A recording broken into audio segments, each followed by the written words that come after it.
ఈ డిసెంబర్ నెల ముగిస్తుండగా ప్రభు నీతో చెప్తున్నాడు, ఇక మీదట ఏ నరుడు దగ్గరికి వెళ్ళి దండం పెట్టొద్దు, ఎవరి దగ్గరికి వెళ్ళి చేతులు చాపొద్దు, ఎవడో ఏదో నీకు సహాయం చేస్తాడని ఎదురు చూడొద్దు. ఒక్కటి గుర్తుపెట్టుకో, నీ మధ్యలోనే ఉన్నాడు ఆయన. నీ కన్నీరు తుడిచేవాడు ఎక్కడున్నాడు? నీ మధ్యలోనే ఉన్నాడు. నీకు ఆరోగ్యమునిచ్చేవాడు ఎక్కడున్నాడు? నీ మధ్యలోనే ఉన్నాడు. నీ బ్రతుకును మార్చగలిగిన దేవుడు ఎక్కడున్నాడు? నీ మధ్యలోనే ఉన్నాడు. నీ కుటుంబాన్ని నిలబెట్టగలిగిన దేవుడు నీ మధ్యలోనే ఉన్నాడు. నీకు సహాయము కొరకు ఎక్కడెక్కడో తిరుగుతున్నావు గల కారణం ఏంటంటే, దేవుని గురించి విన్నావే కానీ నీ మధ్య ఉన్నాడనే సంగతి నీకు తెలియకపోవటం వల్ల.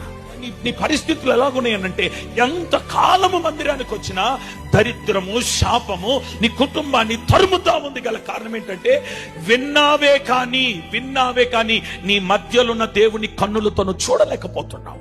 ఈరోజు నీ కుటుంబం ఒక దీవెనకరమైన, ఆశీర్వాదకరమైన స్థితిలోనికి వెళ్ళాలనంటే నీ మధ్య ఉన్న దేవుని కన్నులారా చూచుదువుగాక.